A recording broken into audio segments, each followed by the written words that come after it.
दुनिया भर में हुकूमतें और मुआशरे एक लफ्ज़ अंग्रेजी का होता है, उसको कहते हैं feel good factor. Feel good factor, अच्छा। यानी कि आप अमरीकी होते हुए खुश महसूस कर रहे हैं।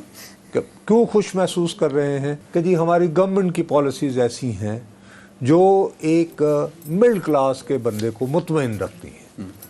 उसमें अंदर कोई रोज़मर्रा ज़िंदगी के हवाले से ऐसी फ्रस्ट्रेशन नहीं होती। उसमें ज़ाहिर है कि ये भी फिर ज़रूरी है कि अगर आप मुतवसत तबके की ज़िंदगी खुशहाल फील गुड वाली चाहते हैं तो आप अपने ज़िम्मे टैक्स भी बाकायदगी से और ईमानदारी से अदा करें। ठीक है। और हुकूमत उसको वसूल करने की हिम्मत भी दिखाए। अब हमारे यहाँ बड़े चाव से बार बार ये कहा जाता है, मतलब मिसाल के तौर पर तुम्हें याद होगा जब बैंकों ने एकदम से कहा था जी गाड़ियां ले लो, मोटरसाइकिलें ले लो, वो उसके ऊपर बेकस्तों पे, मुशर्रफ साहब के ज़माने में लोगों ने ली।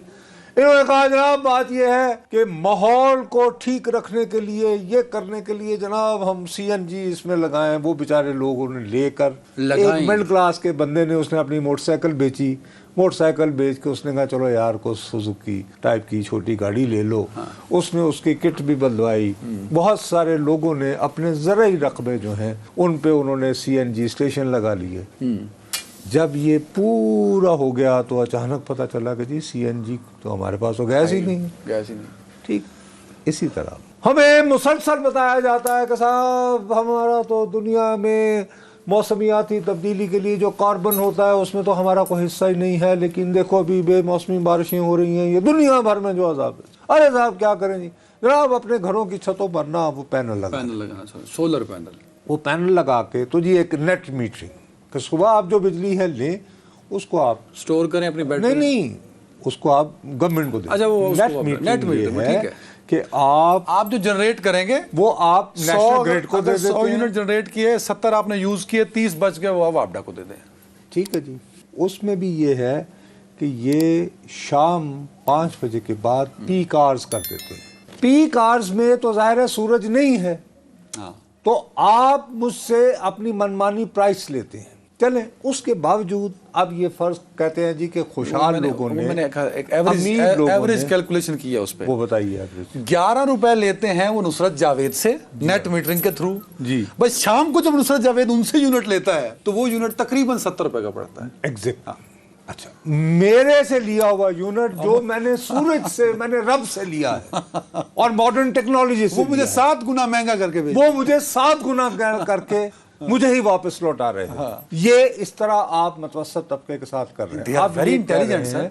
नहीं सर, इन्हें तो नोबेल मिलना चाहिए। ये लूट मार है, ये रियासत माँ के जैसी नहीं है, ये रियासत सफाक लुटेरा बन चुकी है जो बत्ताखोर है। पाकिस्तान में जिस तरह रियासत आवाम को और गरीब को लूट रही है, आप यकीन करें स्वीडन वालों ने इसका भी नोबेल रख देना है, और हर साल वो नोबेल इन अशराफिया को मिलना है जो लुटेरे हैं, जो इस गरीब अवाम का जो खून पसीने का एक एक रुपया है उसको लूटते हैं। नुसरत जावेद साहब, यार मैं तुम्हें ये बता रहा हूं, अब ये जो बात आप कर रहे हैं, अब ये किस तरह। अच्छा, दूसरी तरफ मैंने ये देखा, मैं नोटिस करता, अच्छा एकदम से ना जो भी चीज सेल करनी हो ना, कहेंगे साहब गरीब आदमी को बहुत महंगी पड़ती है।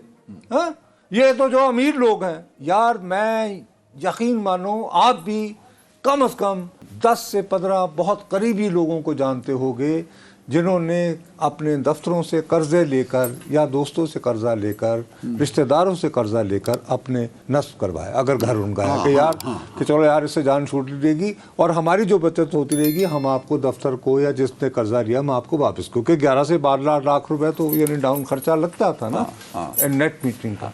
उसके बारे में मैं हैरान और परेशान कि सिर्फ एक सियासतदान ने बेट्वीट के जरिए, शायद वो अगर आज होता तो मैं उनको, मुझे चूँकि आपने दोपहर में फैसला किया तो मैं उन्हें लाइन पे ले रहा, शेरी रहमान, इसलिए कि वो वाकई कमिटेड है मौसम।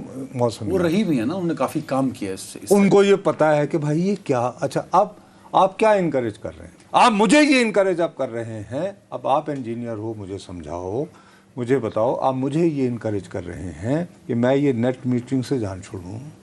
और सुना है कि आजकल क्या वाकई ऐसी बैटरीज आ गई हैं, अगर मैं वो नस्ब कर लूँ तो मेरी बिजली जो है वो मेरी स्टोर भी रहेगी और मैं जितनी चाहे इस्तेमाल करूँ और मैं 0 मीटर दूँ। 0 मीटर पे उसमें आवाम को फ़ायदा तो नहीं है, लेकिन आवाम कम अज़ कम उससे तंग है कि यार ये देखो ये क्या हमारे साथ करते हैं कि 11 रुपये दे के 70 रुपये का एवरेज मुझे बेच देते हैं। अब इससे बड़ा अगर अब जो आपने जो कैलकुलेशन बताई ना, कुछ मैं आपको बताता हूँ। हम IMF से जो भीख मांगते हैं हर 2-2.5 साल बाद, वो पता है कितनी होती है? 3 अरब डॉलर। अच्छा, होने से को बहुत तीर मारन लग गए हैं शहबाज शरीफ सब, कपड़े अपने बेच के इस कौम को 8 अरब डॉलर 6 से 8, हाँ चलो जी 8 अरब डॉलर, बहुत मेहरबान। हाँ। मैं शर्म से डूब मरना चाहता हूं इन कंगले, चोर और लुटेरे अशराफिया की वजह से, जिनकी पॉलिसी मुझे कंगला कर रही हैं। हम एवरेजली, आपको पता है, एक एनुअली 2023 में, चलो मैं एक साल का रेफरेंस दे देता हूं, साल 2023 में लगभग 28 से 30 बिलियन डॉलर का फ्यूल इंपोर्ट किया है माशाल्लाह। और अल्लाह भला करे आपका, उसका 80% जो है वो मैंने बिजली बनाने में सर्व कर दिया है। पाकिस्तान दुनिया के उन 3 ममालिक में शामिल है जो सबसे ज्यादा ये तेल पे बिजली बनाता है। नहीं तो रब ने मुझे जो हर सुनिए ना, अब क्या करें, वो गरीब आवाम जिसको ये अशराफिया लूट रहे हैं अपने आराम और सुकून के लिए, उसने सोचा कि मेरा मुल्क कंगला हो रहा है, उसने सोचा कि ये लुटेरे चोर जो मेरा खून चूसते हैं, ये मेरी जान नहीं छोड़ रहे, तो मैं कोई अल्टरनेट ढूंढूं, मैं शहबाज शरीफ के कपड़े जो वो बेचना चाहते हैं वो ना बेचे और मैं कोई आसरा बनाऊं। उसने कहा मैं सोलर लगा लेता हूं। उसने सोलर लगाया, पता क्या हुआ? साल 2024 में उस गरीब के लगे सोलर की वजह से जो आप फ्यूल इंपोर्ट कर रहे थे वो कम हो गया। तो अच्छी है ना उसकी वजह, हाँ अच्छी तो है, क्योंकि उससे गरीब ने पाकिस्तान के पैसे बचाए। लेकिन वो जो अशराफिया अमीर बैठा है आपके ऊपर, ये पॉलिसी मेकर, ये पॉलिटिशियन, ये सियासतदान, ये वडेरा, जिसने इन्वेस्ट किया हुआ, उसके डॉलर में कमी आना शुरू हो गई। तो एक, मैं कैपेसिटी पेमेंट में भी आता हूं, अभी एक ना मीटिंग हुई ये पावर डिवीजन्स की, तो एक सीनियर साहब ने वो मीटिंग चेयर की। उन्होंने कहा जी ये रेवेन्यू कम हुआ है मार्च 2024 का, तो इसकी वजह क्या है? तो आगे मेरे जैसे को ऑफिसर्स बैठे थे, उन्होंने कहा जी बिजली की डिमांड कम हो गई है, आबादी बढ़ी, डिमांड कम हो गई, ये कैसे हो सकता है? उन्होंने कहा जी हुई, कितनी हुई? उन्होंने कहा 7.5%। ये उस मीटिंग में कहा गया, 7.5% कम हो गई, तो ये तो हमें नुकसान हो रहा है, इसकी वजह क्या है? इन्वेस्टिगेट किया जाए। ये हम करके आए हैं। ये जो सोलर लग रहा है, ये सोलर जो है ये हमारे कारोबार को नुकसान पहुंचा रहा है, तो सोलर को डिस्करेज करना चाहिए। तो नुसरत साहब आपको मुबारक हो सर जी, आप दुनिया का वाहिद मुल्क बन गए हैं जो ग्रीन एनर्जी को डिस्करेज कर। मुझे आप दुनिया का वाहिद मुल्क बन गए हैं जो सोलर पर टैक्स लगा, और उसके बाद फिर रोते हैं कि दीगर ममालिक जो हैं हाँ। उनके कार्बन की वजह से हम पे ये अजाब, ये जो बेमौसमी बारिशों का हो रहा है। मुझे एक आपसे भी बहुत ज़्यादा सीनियर इंजीनियर ने बताया है, और उन्होंने भी हमें ट्वीट भी किया हुआ है, अब्बास हसन उनका नाम है। उन्होंने कहा है कि इस वक्त आज जो मैं और आप बात कर रहे हैं, उस वक्त ये 6 रुपए का यूनिट पड़ता है अगर आप सोलर से ले लें। अच्छा यार, बात ये है कि कितने घराने जो हैं आप लें। अच्छा, बाकी आपका गर्दिशी कर्जे का मामला है ना भाई साहब, आप ये प्राइवेटाइजेशन वगैरह की बातें कर रहे हैं ना, तो वो प्राइवेटाइज करके आप यानी गर्दिशी कर्जा उतारें, और उसके बाद आप अल्लाह आपका पर वो नहीं करना। अब्बास हसन साहब जो हैं ये भी भोले हैं। अब हमें 62 रुपए का, ये गरीब आवाम की भलाई की बात नहीं करनी। शहबाज शरीफ कपड़े बेच देंगे अपने। ये जो 2 नंबर की चोरियां हो रही हैं, 2 नंबर की चोरियां, उनको नहीं पता कि 30 बिलियन डॉलर का पेट्रोल में इंपोर्ट करता हूं यार, उसको कम करो यार, उस सोलर को एनकरेज करो। ये जो 7.6% कहते हैं ना, वो डिमांड में कमी हुई। हाँ। चलो 7.5% वो कमी हुई ना, टाइम खत्म हुआ, हाँ कभी हुई ना, तो जो लाइन लॉसेज है वो एक लंबी डिबेट है।